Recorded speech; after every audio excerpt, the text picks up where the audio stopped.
I'm so excited to welcome onto the First Time Facilitator podcast, Dr. Liz O'Riordan. Liz, thanks for joining us today. Thanks, Leanne. I can't wait to be here. The First Time Facilitator podcast, it has run dormant for a few months. There's been no new episode, but I've reinvigorated it for today's chat with you, Liz, after seeing your latest workshop success. But before we start with that, can you share a bit of your career story with our listeners so we can set some context on the work that you deliver? Yes, sure. So I used to be a consultant breast surgeon, spent my life training to treat and reshape breasts and remove cancer. And then aged 40, I got breast cancer myself. And it came back locally on my chest wall a couple of years ago, and I'm cancer free. But the side effects of surgery meant that I couldn't operate anymore. I had to find a new way to help people. And that led to me talking and speaking and writing. And I do a lot of work trying to help people understand what cancer is. And someone asked me to do a workshop.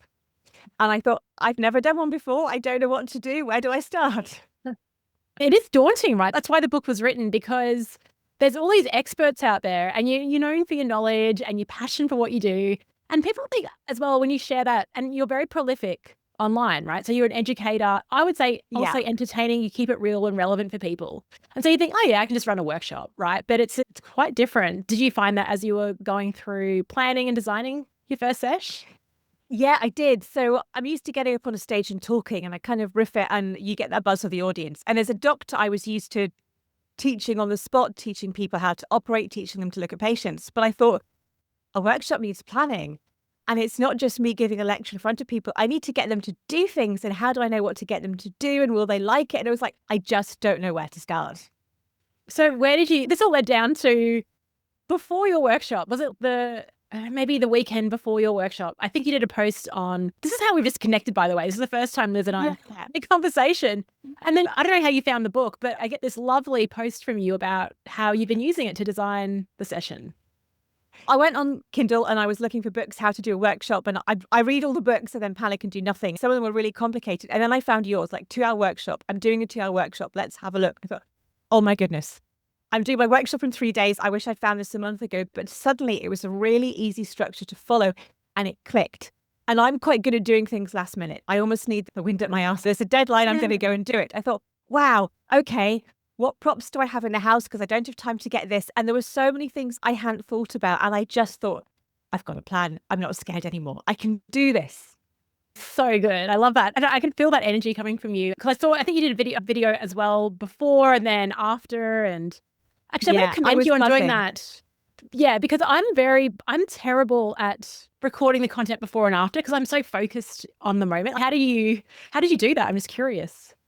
So I'd had 2 hours on the train into London to prep, and it was about a 10 or 12-minute walk. And again, next time I'll take a suitcase to carry all the stuff because I had a rucksack. It was really heavy, but I thought I'm just going to do a little story for Instagram to say what I'm doing because people kind of like to see the backstory of your life. And I thought, this is my first time. I just want to share. I'm nervous. I still get scared. And I'll put them up. I've got kind of used to doing it. But that after, like, oh my God, I want to do another one. This is amazing. Just having a group of people in the room, they all knew each other. It was a small company, but just knowing that I could deliver it. And I'm sure I could go on to this later, but at the end, when they'd done it, I said, that was actually my first workshop. And they went, no way, don't change the thing. I'm like, oh, okay. Leanne's plan works, so this is great.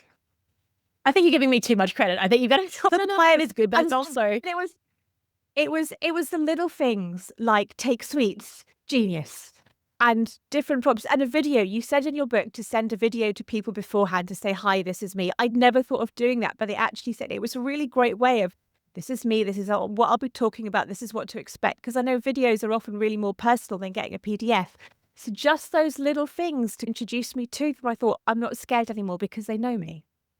That's right. Yes, because I think I don't really talk about the theory behind it, but as you said, it's really around just getting them familiar with you because how often, I know when I've gone to workshops and you don't even know the person, so you do your own strategic stalking. You look at their website and their videos, but how nice to get a personal message that just, okay, this is what I'm in for. And I suddenly feel a bit safer and more trusting and you've done that legwork before you've even arrived. Exactly. And I think because I'm quite well known in the cancer space, people are still often quite intimidated when they meet me because of who I am. So it was a way of just trying to break that down. I'm just Liz. We're just going to be chatting today. It's fine. So tell me about your workshop, because I know you use it. Tell me about the props that you use, because I saw things, was it cupcakes and yeah. I did really, I felt like I want to go to this workshop.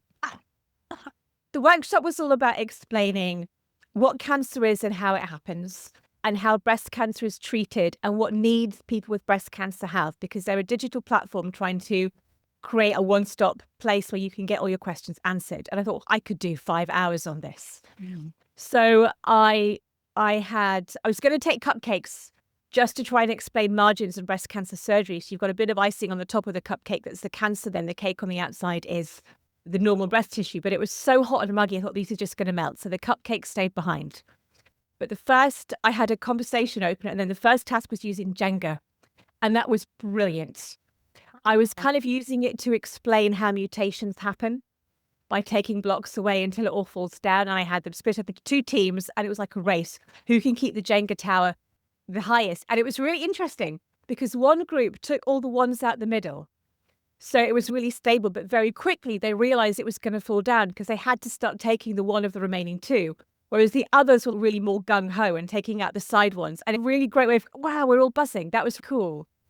And then I had various cards and moved the cards around. And I can't even remember what the last prop was, but they were just really simple things I had at home that just kind of worked. And it was amazing. When you brought in that Jenga metaphor is incredibly powerful. And, the different pieces and it's like, I totally get what you're talking about. Even if I didn't know anything about cancer, I would get it immediately. And then I was also thinking at the same time, no wonder your rucksack was quite heavy. You're lugging Jenga around London. We do geek out on there's been a post on the Flipchart Facebook group around what bags that you have. And I've got, various types for things like that. And I'd imagine the group probably weren't even anticipating it was going to be like this. I would imagine they thought, we've got this doctor coming in, she's going to throw her PowerPoint on. They must have been really surprised. Did you find there's like an element of you disarming like their expectations? Yeah. I was like, right, can you get the tables moved, and we're going to be going here and going there? And it was like, oh, okay, this is like a proper workshop. This is not Liz giving us a lecture. I've learned I need to practice how to write on flip charts. And I now have huge admiration for my teachers who taught me by writing on a blackboard for hours, because it's really hard. But Post-it notes, sticking them all around the wall. And that was just getting them to stand up and put a Post-it note on the wall and then sit down again. So there's that energy in the room. They're not sat. That was really good at getting them to move and mingle. But the thing I loved, it was like, what can I do at the beginning? That conversation opener to get them going and to introduce themselves and get used to talking. Because you said I'm the geek who'll put my hand up, but other people don't want to. So we played an old drinking game called Concentration, where you kind of pat your knees and clap and then click your fingers. It's right, there are 200 different types of cancer. We're all going to name one and see how far we can go. And you can feel the stress on somebody's face. Oh my God, don't pick me first. But that worked really well. Yeah. Because I actually is like, do I take this out? But I'm like, the best form of icebreaker is a drinking game. And it's easy to explain. People get it immediately. It's a bit of an easy lift. But this is what I love about what you've done, is you've taken a very serious and very sensitive topic and you've made it something that people can engage with and talk about without feeling that resistance. I think I've learned to do that with a lot of my explainer videos about cancer, because people like to see things, videos visual, and I now will use fruits. I've got piles of lemons and oranges and grapefruits and syringes and pens to try and explain cancer so they get it, because I can't afford to pay for AI and people doing fancy graphics. And that's having to do this has really opened up my brain again from being a surgeon, and how can I demonstrate things in a fun way that people understand? So it's quite easy to think, oh, how can I do this? And then also using ChatGPT to help me come up with metaphors and props I have around the house when my brain is just getting stuck.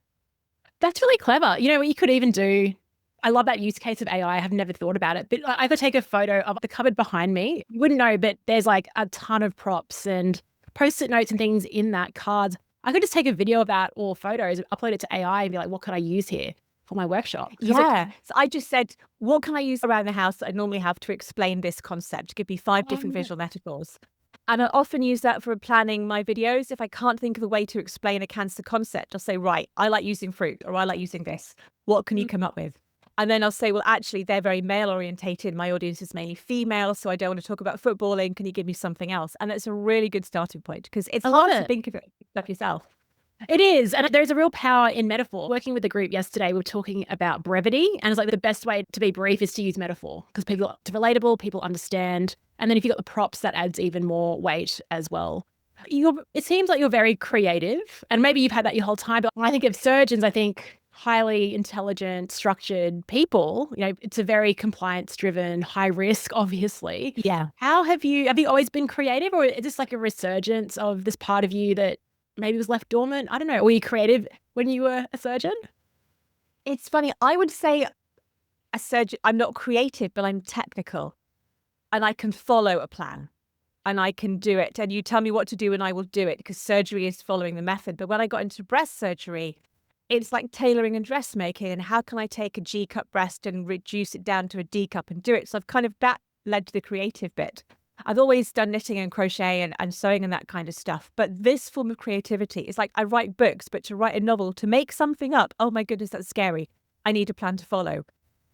And so starting to talk and do workshops has opened up that side of my brain and said, okay, and being able to play. And I think by spending a lot of time doing videos, I've got used to getting my face. I'm used to talking to people and being vulnerable on camera. So it doesn't matter if I go wrong. I think that really helped to get in front of a room of strangers and say, yeah, okay, and I make a mistake, it's fine. But it's been really fun to get creative again and play like a kid and write, here's a load of Play-Doh, what can I do with it? And it's been great. I think I'm 50 and I'm like mucking around with stuff. That's so cool. Yeah. I do think workshop design is a very creative exercise. And like you said earlier, you had 5 hours of content. Often the most difficult part is like, what do I remove here? Yeah. And I wrote the blueprint and I still get in that trap of just wanting, still thinking more content, more value. How did you consider what you didn't actually share in that 2-hour session? What did you scale back?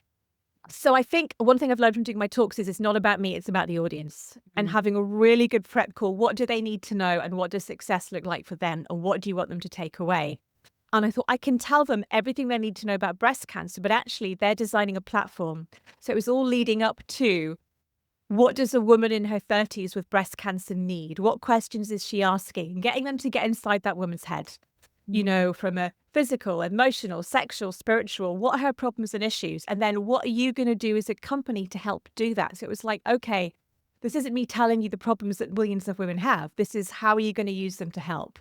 And really getting inside the minds of what they needed. Because I can say, look, you can buy my books after, get all the extra information you need here, but how can I help you? So you've not just had a lecture or a workshop, you actually come away with a plan.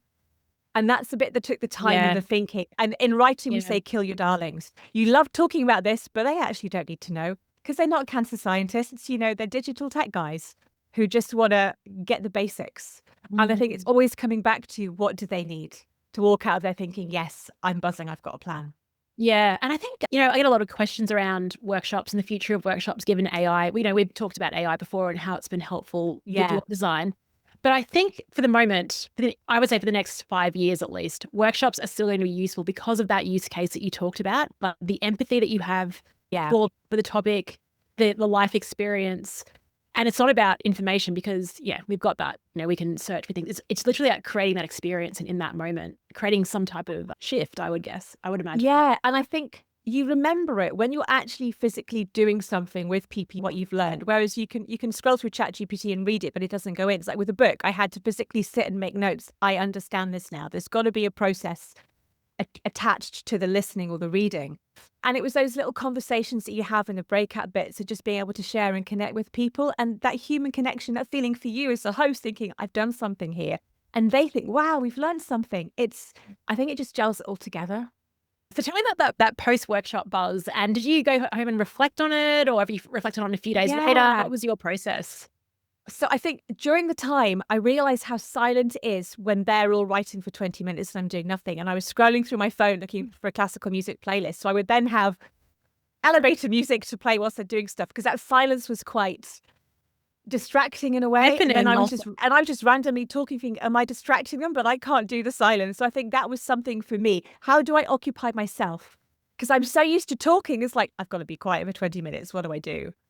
And to get one of your gong things, because how to subtly say, right, that's the end of it. Little things I needed, but I just thought this was so much easier than I thought it was because I'm not doing anything. They're doing everything. In a talk, you've got the prep and you're on stage, but here you are giving people the opportunity to learn. It's fun.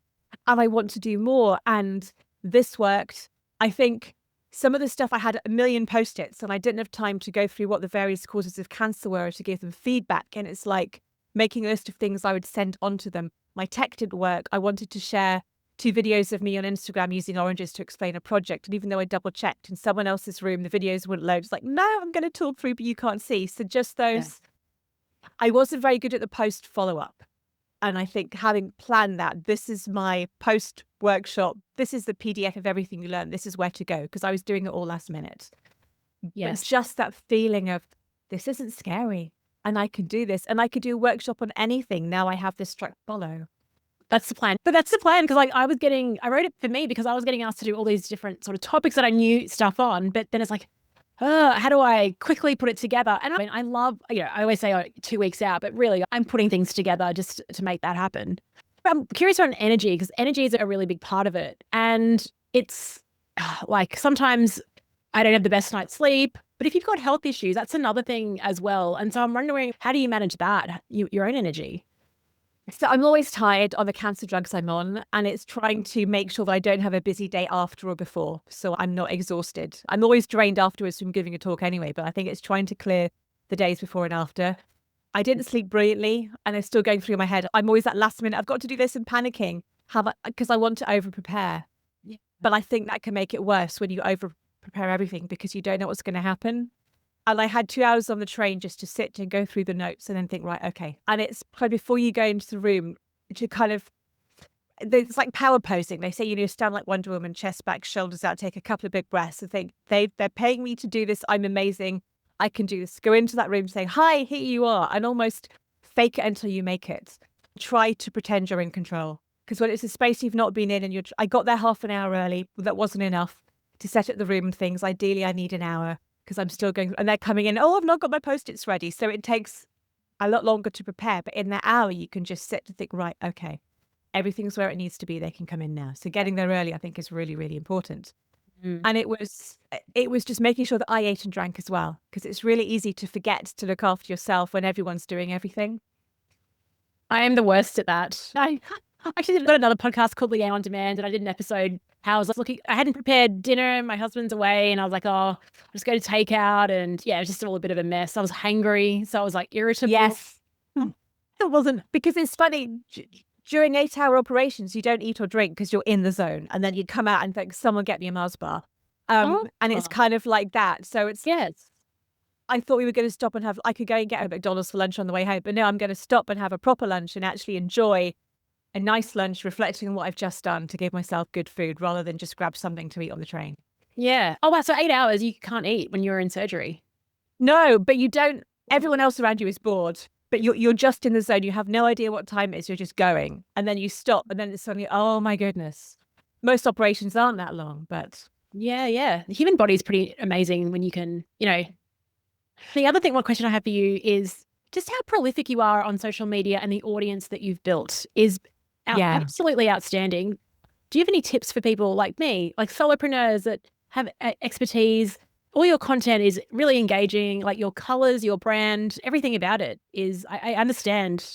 Oh, so I used to just be on Twitter, just talking about triathlons and baking. And then I thought everyone's going to know I've got cancer because I'm having chemo in the hospital where I used to work. So that's when I started writing and blogging.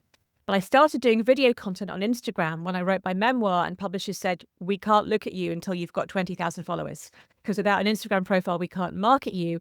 And my Instagram at the time was about rescuing hedgehogs and making my own clothes. It said, you've got to talk about cancer. And so I spent 6 months just posting videos pretty much every day and working out what did people like, what did people want. And they like seeing my face. They don't care if I'm wearing makeup. I started wearing yellow. It was my mum's favorite color, and yellow just became my brand. So my nails are always yellow. There's just a little bit of my color in every video. I played around with the different graphic styles and a couple of Instagram great coaches just to do a 1-hour brief. This works, this doesn't. I learned it's all about engaging and replying to the comments that people make and responding to other people's posts so they get to know you. And it was 6 months of really, really hard work. But I've grown this community, but it's replying and responding and saying hi and almost setting out half an hour a day to grow that community and saying, right, I often batch film videos. I do 2 or 3 videos at a weekend, and then I schedule them to post. And just learning ways to make my life easier. The more you do, the better you get at it, the quicker it is. I'll just hop on a video and do this for Instagram. LinkedIn, I'm learning that it's a different audience because LinkedIn's more like a speaking professional business profile, but it's about me and that story. Why do you care what I'm writing? It's not showing off. And then engaging with people afterwards. You've just got to start, but to realize it will take time. You have to reply, this is a community you're growing. And it's really, really hard. But I think having a color as your brand can really help.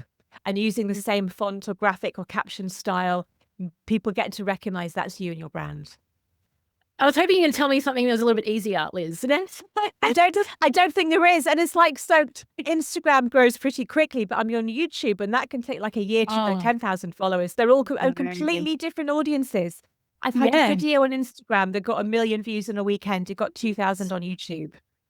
2,000 versus a million, completely different audiences. Unbelievable. And I think it's copying what people are doing well and actually reaching out to, maybe I'll show you how to grow on LinkedIn, and using those tips and then trying to streamline it to make it easier. I try not to look at social media until after lunch. So the morning I do what I need to do. Otherwise you go down that rabbit hole. And repurposing posts. It's like every 6 months I can repost stuff because it's a new audience who won't have seen it before. And that can make your life easier. That evergreen content that you just keep reposting to reach new people. It's hard. It's really, really hard. Well, your next 2-hour workshop is how to get to 100,000 followers. I could do that.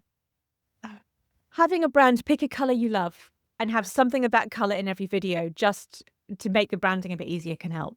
Yeah, I love it. Thank you so much. Now, because you're such a, well, it feels weird calling you a newbie workshop facilitator, because I just, But I am. But I feel like your whole life has been like for that moment. But if you can offer some advice to first time facilitators who are listening, I'm sure they're finding massive inspiration in your story. The fact that it's so relatable that this happened quite recently for you.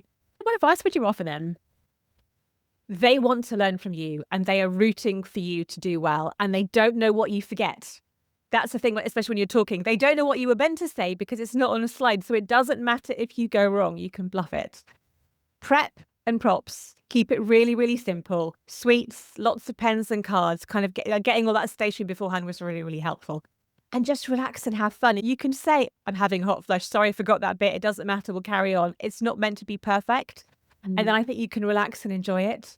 I set myself really low expectations. I've not done this before. I think it's going to go about this well. So you don't walk in there thinking you're going to be brilliant, and then you're pleasantly surprised.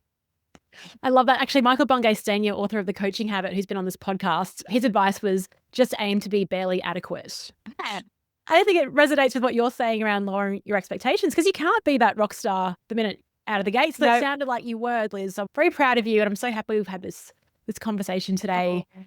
Where can they find you, reach out, connect with all your work? Obviously, Instagram is one platform. Yeah, so the best place to find me is my website, which is liz.o'riordan.co.uk. That's got links to all my books, my social media profiles, my email, so you can reach out. And just, I think workshops are amazing and everyone should be doing them. And it literally thanks to your book that got me out the blocks and told me what to do. So thank you. Oh, you're so welcome. I'm so happy that it worked really well for you. The blueprint has had impact, across the other side of the world. So thank you so much, Liz, for sharing your story and what you do behind the scenes as well. And I look forward to sharing this podcast with listeners. I'm sure it will absolutely resonate. Thank you.